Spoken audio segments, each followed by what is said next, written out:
Subscribing to The Observer on YouTube couldn't be easier, and we're going to show you exactly how to do that. First, navigate to www.youtube.com/theobservernj. Once you get there, all you need to do is hit the subscribe button. Next to the subscribe button, click the down arrow and then all. And that's it. You're subscribed, and now anytime The Observer is live, you will be notified. Hi again, everybody. It's Kevin Canessa coming to you live from the newsroom of The Observer and TheObserver.com on this, the 27th day of January in the year 2026. Happy birthday, Sean McDonald. Happy 51st birthday. I hope you have many, many more to go. Of course, Sean, one of my dearest friends, celebrating his birthday today, but we are here for a different purpose this week, even though we will go over the news, and that is to talk to my dear friend Tony Mondaro about the storm that just passed us. Tony, what on earth happened this weekend? What a weekend storm, huh? Yeah, anywhere from 9 to 12 inches around the area. Here at Harrison, we had 10 with some sleet. You had near 12 in North Arlington, and reported around 9 inches in the Lyndhurst Rutherford area. I think that might have been a little bit higher. But I'll tell you something, the lead's not going to be the snow, it's going to be the cold. Coming up in the next couple of days, our good friends at the National Weather Service has issued a cold weather advisory, which simply means it's going to get cold enough where it could be life-threatening, with high temperatures in the teens and 20s for the rest of the week, and overnight low temperatures beginning tonight around 10. And as we get deeper into the week, we're going to see temperatures possibly without the wind chill from 0 to 5 degrees above. And with the wind chill, some wind chills could exceed 10 to 15 below with the wind chill. I don't want to put you on the spot, but I don't remember the last time I heard you say that the temperature might be 0. I've heard you say the wind chill could be 0, but 0 degrees, that is almost frightening, to the point where I don't know if I'd even want to go out in that, right? Yeah, it's going to be horrible out there. Those of us have pets, please be careful with them. Not only with the extreme cold, but with the salt on their paw pads. Make sure they're cleaned up, and try to shelter the outside animals as well too, if you can. Have maybe a little place where they can go and get some relief from this heat. Man. Or from this cold, rather. Cold, yeah. Well, I wish it was heat, right? Exactly. Yeah. It's bad enough, Kev, at the beginning of the broadcast, you caught me taking a brief nap. That's because I was late. Let's let everybody know I was late. I was finishing up an important phone call, and I apologize for being late, but I did not mean to catch you off guard there. First thing I said before I said hello was, wake up. Wake up, Tony. Right? Yeah. Yeah. Tell me this. In addition to this bitter cold, are we possibly looking at another system developing where we could see more precipitation this coming weekend? Please say no. I'll tell you, Kev, not aggravates, but makes extra work is when media and social media go out. They take any snowstorm that they can find on the map and stick it up within the next 7 to 14 days. And people like myself need to clean it up. Now, we look at about 14 different computer models here at the Weather Center. Yesterday, 2 of them were showing some accumulating snow. How much? An inch. That's it. 2 of the computer models. Today, they're about the same 2 computer models. Now, there's a reason why, Kevin, on this broadcast that we have with our lovely subscribers and viewers, that we don't show the computer models like the TV. I'm going to tell you why we don't do that. Okay. Each computer model, no matter what it is, has a bias to it. It would take a whole program to explain the bias of one computer model. That's what they don't tell you. They stick it up on TV and they just go with it. Now, this system for the weekend is an ocean storm that some of the computer models say hugs the coast. The 2, for those or weather geeks out there like myself who follow it, is the GFS, the Global Forecast System, and the Canadian Gem. They're the two. About 2 days ago, the European model was on for a significant snow.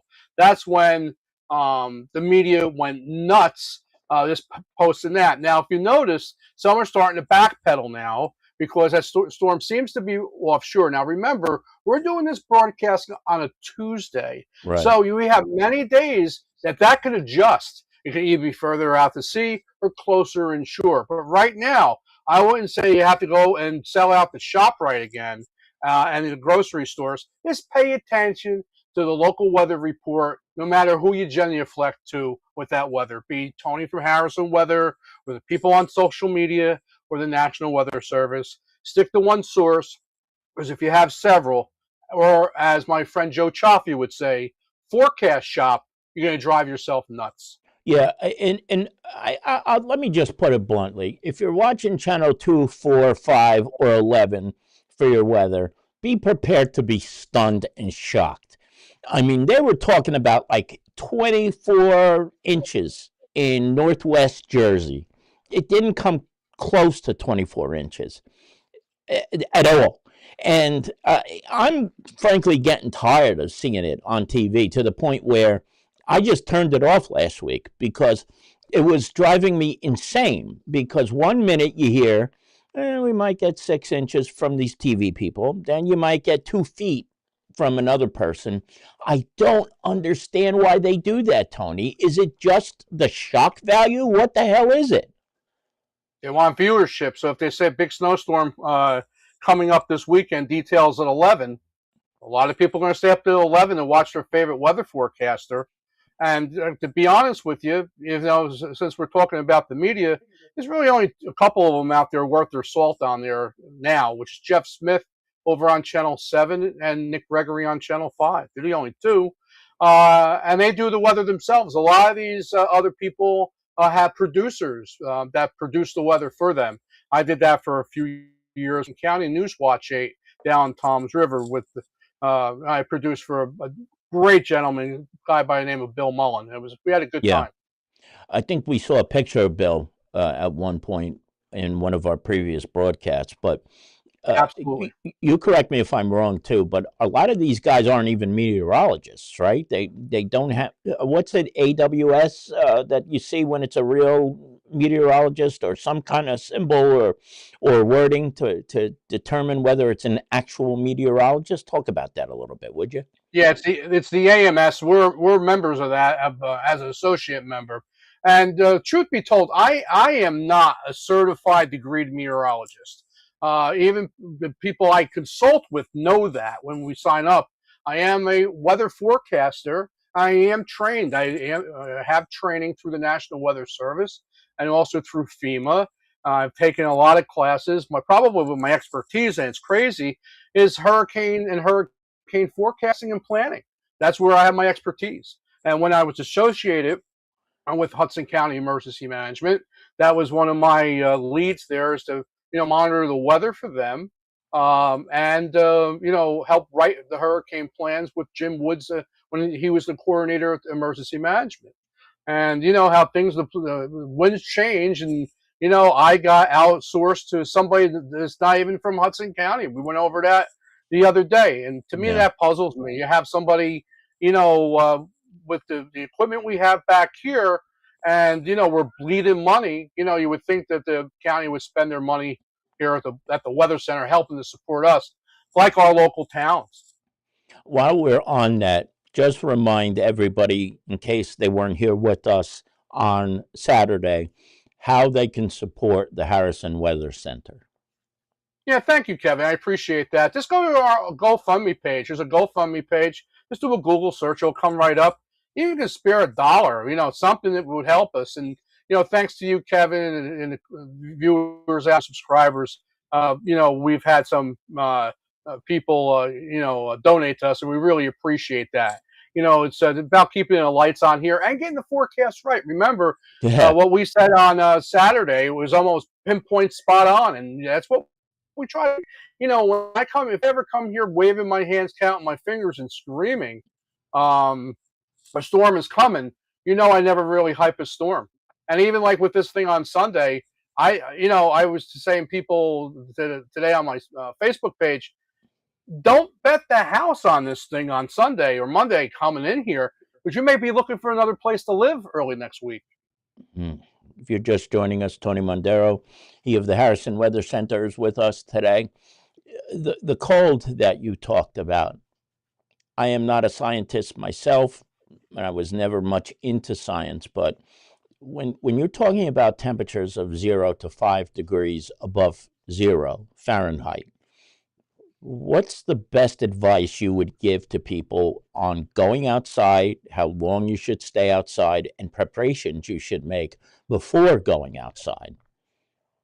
First, you have to dress in layers. You have to bundle up and keep that short and sweet. You don't want to be out there for a long time because cold exposure or hypothermia is going to set in very rapidly on the exposed skin, especially when you have temperatures that are below zero. So just be very careful when you're out there over the next few days. This is not going away anytime soon. If anything, it's going to get a lot worse. And yeah, the National Weather Service has that cold weather advisory till tomorrow at 10 o'clock. But if I'm a betting guy, which I'm not, but if I was a betting guy, it's going to be extended.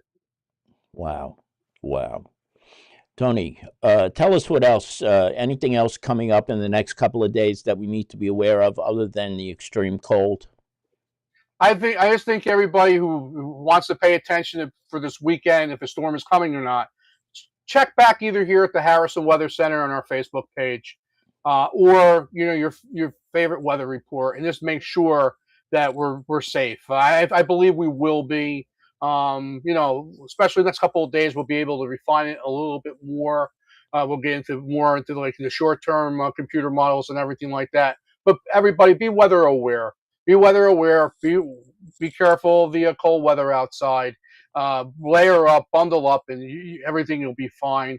And Kev, I have to say thank you to all and you did too, the wonderful job the DPWs are doing around our area to try to get rid of the snow. Yeah, let's take a look at it. You sent me some video this morning. Let's put that on the screen right now, but just bear with me for 1 second as I get that up, okay? I want to make Awesome. sure we Yeah. can all be heard. Yeah, no problem. This is Davis Avenue this morning at the intersection of Malone Place. At the same time, in the background there, you'll see St. Mike's EMS there, our Harrison EMS provider. They had an issue with somebody having chest pain trying to dig their car out in Malone Place. They were transported to a God. local hospital. And you see Harrison DPW Director John Starr operating the brand new payloader that the town has. This has got to be my favorite video right here as he's coming right past the Harrison Weather Center, removing the snow. So that was pretty cool. We have very nice equipment here as we're doing the rest of these towns around us. And Kevin, thanks for posting this. That's pretty cool stuff there. Yeah, I never saw the sign either. I love the sign right there on Mm-hmm. Davis Avenue. I got to get over there. We've been talking about this forever, Absolutely. so it's going to be sooner than later. I promise you that. Anything else, Absolutely. Tony, before we wrap up here? Kev, I need to catch up on my sleep. I think I might have 9 hours of sleep over the last 3 days. And I spent yesterday digging 3 vehicles out of the snow to make room for that, Oh God. Harrison DPW to come and remove that snow. And it did a great job. Not a flake of snow on the streets on Davis Avenue or Malone Place right now. And as always, Kevin, as I always preach, I know what you're please going to say. everybody like and subscribe. Because without liking and subscribing, you can't have Kevin and occasionally, me on there on the Observer Live. So, Kev, closing it out. Have a great show today. I'll be watching and waiting to see what you have in store for us today. Have a great afternoon. I am so glad you were here today, Tony. Thank you for doing this, and hopefully we can do it again if we got anything more to do in the precipitation-wise in the next couple of days. I'll talk to you later, brother. Looking forward to it. My pleasure. There he is, the one and only Tony Mondaro, he of the Harrison Weather Center, doing a great job with his forecast. He always has done such great work. And I think I have to go back to what he just said again. He's never overhyped a storm.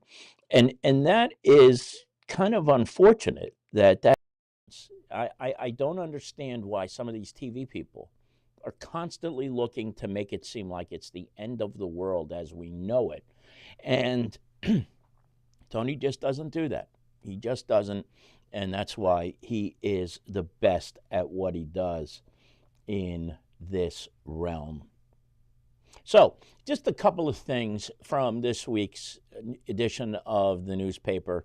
We are happy to report that John Kelly, the mayor of Nutley, has returned from a 6-month deployment in Iraq. He has been over there and doing great work in Iraq, and he is probably easily the youngest mayor in the history of Nutley. But imagine that in the middle of being the mayor and running a town, you have to pack things up and go to Iraq.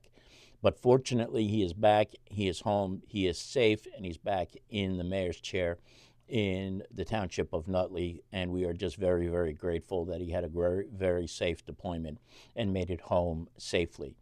And then, as you see at the top of this week's front page, we had a recap of the North Arlington reorganization meeting.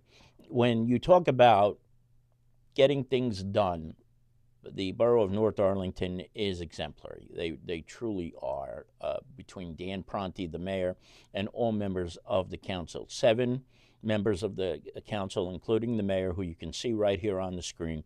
They are a force to be reckoned with. And one of the big projects that we should see in 2026 is senior/veteran housing, which may come to Kearney too, but North Arlington was way ahead of the curve, as the mayor had been dreaming about this for a long period of time, and it's finally coming to fruition. So Mayor Pronti, and to the members of the North Arlington Borough Council, thank you very much for your efforts and for all the things that you do for the borough. This was a story that we had online, but it's in the paper this week. The North Arlington Police Department made an arrest, and 5 people were taken in, and 3 illegal guns were found and hauled off the streets. So very, very good work done by the North Arlington Police Department. Check that out if you haven't read it yet online. And then, of course, there's the regular stuff. This bill here that we have on page number 4, you have to read if you have ever been the victim of domestic violence, or if you are a supporter of somebody or a family member of somebody who is the victim of domestic violence. A lot of times when women become victims to this, they wind up going into the criminal justice system in times and areas where they don't deserve to be. And because of this bill that Senator McKnight and Ruiz co-sponsored, that was signed into law on Governor Murphy's last day on the job, the penalties for women who have been incarcerated following domestic incidents where they are the victims will be adjusted accordingly. So read that story on page number 4. And, when I first read this, I wasn't 100% sure how I felt about it. I wasn't sure it was just going to be another type of bail reform. And we know how disastrous bail reform has been in the state of New Jersey. But this one is something special. And unfortunately, we know far too many people in our lives who have been and fallen victim to domestic violence. And I think this will be something that will bring more justice and more fairness to anybody who is suffering from domestic violence and then becomes part of the system. So check that out when you get a chance. I wrote my editorial this week because tomorrow, believe it or not, is the 40th anniversary of the Space Shuttle Challenger explosion. I can't believe that it's 40 years since this happened. And I still remember, there are moments in our lives that we always remember where we were when something like this happened. Like 9/11, everybody remembers what they were doing when it happened. And for me, this was the first time I had one of those I'll never forget moments. January 28th, 1986. I was in the 6th grade over at Schuyler School in Dolores Raimondo's class. And at the time, we were allowed to go home at lunchtime. And we didn't have, it wasn't that you had to sign out or anything like that. You just went. And I remember going home that day and turning on the TV, as I did every day when I came home, probably looking to watch something like on Channel 11, that syndicated programming or cartoons or something like Heathcliff or something like that. And there were special reports all over the place about the explosion of the Space Shuttle Challenger. And it was the first and only time in my K through 12 years that I did not go back to school. I basically cut, but I had permission from my mother to stay home and watch what was being talked about on the TV. I still can't get that picture out of my head when that capsule broke up. And, I don't know how much you have read about the Space Shuttle Challenger. There are some reports out there, including from WESH of Orlando, Florida, that suggests that after that explosion happened, and you remember if you were watching it or have ever seen it, how just violent that explosion was, that there are some reports out there that some of those astronauts did not die from the explosion, and some of them fell however far up it was only 73 seconds into the flight, but they may have been alive as they fell helplessly to the Atlantic Ocean. Could you imagine that? And that it wasn't the explosion that killed them, it was the impact with that fierce, fierce ocean that they fell into. And I just can't help but think about that. There were a couple of times, if you watch the old footage, where you see certain items plopping into the ocean. A few were parachutes, helped them to get into the ocean. And unfortunately, I don't think the crew cabin had any kind of parachutes that would have helped them. But God, that day, 40 years ago, somehow, still will always stick with me for the absolute rest of my life. And I wanted to honor the 7 astronauts who lost their lives that day, including teacher in space, Krista McAuliffe. The birthday boy, Sean McDonald, says, John Denver wrote the song Flying for Me in honor of Challenger and its astronauts. And Sean, you know how much I love John Denver, just as you do. I never knew that. I never did, but that is something else to know that John did that. Another person who died way too young in in a vehicle that flew. My God, just awful. Anyway, that's enough about the Space Shuttle Challenger.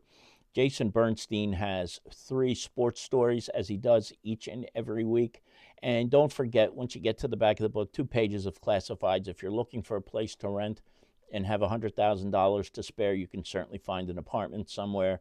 And then, of course, if you're looking for a job or if you are looking for somebody to do some work around the house, you'll find that all in the back of the book this week in our classified section. And that is going to do it. But I do want to say hello to a bunch of people who I didn't get a chance to greet today. Sean, I don't know if you saw it, but earlier I wished Sean a very happy birthday. Sean McDonald's birthday today. Happy 51st to Sean. Now everybody knows how old you are. John Emilio is also here with us over in North Darlington. John, good to see you. Larry Hanlon every week is here with us. Bill Scarterfield, my dear friend out in Arizona, is doing very well and much better than we are when we're looking at 0-degree temperatures this week. It's good to see you, Billy. And then, of course, my birthday sister, Carol Manley, is with us. And I think that is everybody. And I'm so sorry if I missed anybody who is maybe lurking in the background. Oh, and Barbara Condon is here also. Barbara, good to see you. If it's cold here, I can't even imagine what it must be like up by you in New York. My goodness. My goodness. Stay warm and stay safe.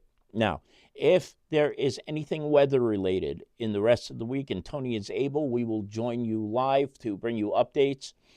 It's too soon to think about this weekend and whatever you're reading in the newspapers or seeing on TV about the forecast. But when we get closer, we'll check in with Tony and see if there's anything that needs to be reported. And if there is, we will certainly do that for you. And then if not, we will be back a week from today with another edition of the Observer Live. Lisa wasn't feeling well today. She left us early today. She's at home. And I'm all by myself here in the office, so I hope nobody comes in to hold us up today. So, from the newsroom of The Observer and TheObserver.com, it's Kevin Canessa signing off for now, and we hope to see you back here again very, very soon. Thank you, everybody, for joining us. Take care. Bye-bye.